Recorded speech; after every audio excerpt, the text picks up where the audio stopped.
शिवलीलामृत 11वा अध्याय गोष्टी रूपामध्ये. मागे काश्मीर देशात भद्रसेन नावाचा एक धार्मिक आणि न्यायप्रिय राजा राज्य करीत होता. त्याला सुधर्म नावाचा व त्याच्या प्रधानाला तारक नावाचे पुत्र होते. दोन्ही मुले लहानपणापासूनच भगवान शिवाची खूप भक्ती करत असत. ते दोघेही राजशाही वस्त्रे व दागिने दान करून रुद्राक्ष धारण व भस्म लेपन करीत असत.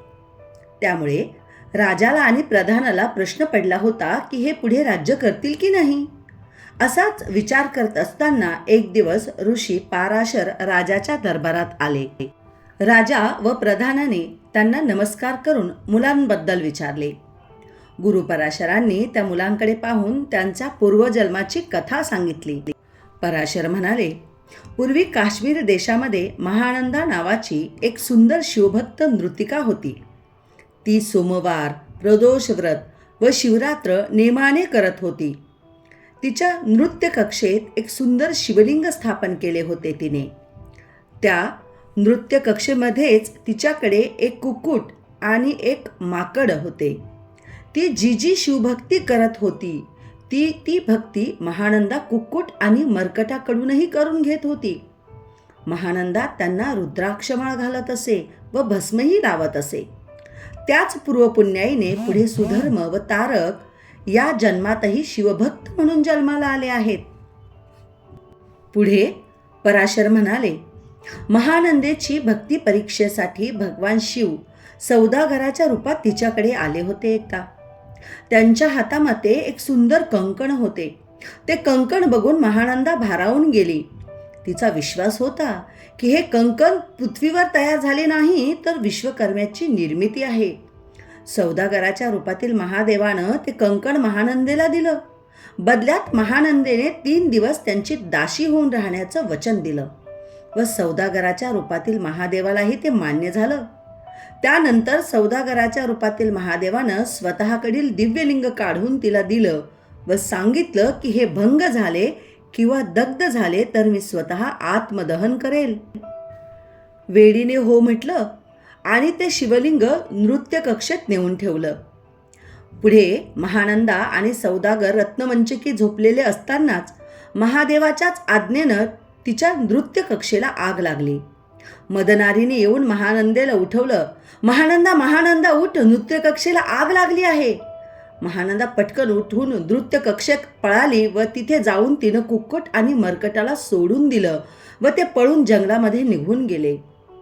पुढे थोड्या वेळाने अग्नी शांत झाल्यावर सौदागराच्या रूपातील महादेवानं महानंदेला विचारलं, माझं दिव्यलिंग कुठे आहे? तेव्हा महानंदा वक्षस्थळ बडून म्हणाली की तुमचं दिव्यलिंग दग्ध झाले आहे.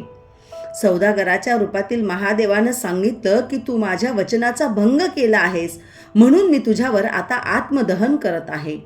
आकाशाला भिडणाऱ्या ज्वाला निर्माण करून त्यामध्ये सौदागराच्या रूपातील महादेवाने ओम नमः शिवाय म्हणून उडी घेतली. त्यानंतर महानंदेला खूप वाईट वाटलं. तिनं आपलं सर्व घरदार, अश्व, घोडे दान केले, स्नान केलं, धूत वस्त्र परिधान केले, रुद्राक्षाच्या माळा धारण केल्या, भस्म लावला व आपणही त्या जाळामध्ये हर हर महादेव म्हणून उडी घेतली. तेव्हा व्याघ्र वस्त्र परिधान केलेले, गळात मनुष्यमुंडांची माळ व शिरावरून गंगा नदी वाहते असं सुंदर रूप असलेल्या महादेवांनी 10 हातांनी महानंदेला हृदय झेलून घेतले व विचारले की महानंदा, मी तुझ्यावर प्रसन्न आहे, सांग तुला काय पाहिजे.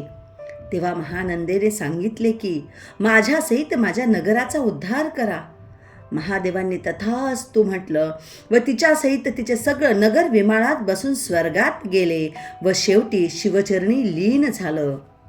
त्या काळातील कुक्कट आणि माकडच पुढे सुधर्म आणि तारक म्हणून जन्माला आले आहेत असे पराशरांनी सांगितले. पुढे भद्रसेनाने पराशरांना विचारलं की माझ्या मुलाचा पूर्व इतिहास तर मला समजला, पण तो किती वर्ष राज्य करेल हेही सांगावं. यावर सुधर्म आता 12 वर्षाचा आहे, 7 दिवसानंतर त्याचं गंडांतर स्वरूपाचं मरण आहे असं पराशरांनी सांगितले. हे ऐकून राजा बेशुद्ध झाला. त्याला जागृत करून पराशराने सांगितले की जर तू रुद्रानुष्ठान आणि शिवाभिषेक केला तर तुझा मुलगा वाचू शकतो. तेव्हा राजाने प्रत्यक्ष उमानाथालाही पुढे आणून हजर करतील असे बुद्धिवान व निस्वार्थी ब्राह्मण बोलवले. हजारो रुद्रपठण आणि शिवाभिषेक सुरू झाले. 7व्या दिवशी सुधर्म राजपुत्र चक्कर येऊन पडला. त्याला पराशराने रुद्र उदक शिंपडून जागृत केले व इतंभूत वर्तमान विचारले. सुधर्म राजपुत्राने सांगितले की एक अकराळ विकराळ दात भयंकर दाढ असलेला व्यक्ती मला घेऊन जात असताना 4 पुरुष धावून आले व त्यांनी मला त्याच्या तावडीतून सोडवून त्या अकराळ विकराळ दात असलेल्या व्यक्तीला ते ताडण करत घेऊन गेले. हे ऐकून राजाला खूप आनंद झाला. त्याने खूप दानधर्म केला की लोकांनी ठाई ठाई दान दिलेल्या वस्तू सांडल्या देखील. राजाने ईश्वराचे आभार मानण्यासाठी यज्ञ देखील सुरू केला. तिथेच तेव्हा नारद मुनी सुद्धा आले. राजाने नारद मुनीला विचारले, तुमचं संपूर्ण ब्रह्मांडात भ्रमण असतं, तुम्ही कोठे काही पाहिले आहे का? तेव्हा नारद मुनी म्हणाले की तू धन्य आहेस.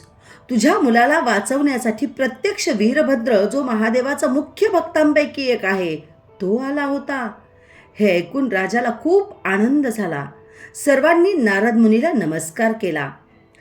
आणि बरं का श्रोत्यांनो, हाच सुधर्म राजपुत्र पुढे सार्वभौम राजा बनला. पुढे राजा आणि प्रधान यांनीही वनात जाऊन शिव अनुष्ठान केलं व तेही शिवचरणी लीन झाले.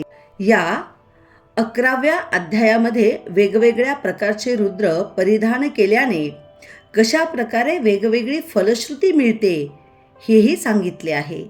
हा अध्याय प्रत्यक्ष महादेवाने वदलेला आहे. 4 वेदांचे सार म्हणजे हा अध्याय. माझ्याकडून हे अध्याय संस्मरण खोलेश्वर चरणी अर्पण. श्रोत्यांनो, अशाच नवनवीन कथा ऐकण्यासाठी चॅनलला लाईक आणि सबस्क्राईब करा. सर्वांना हर हर महादेव.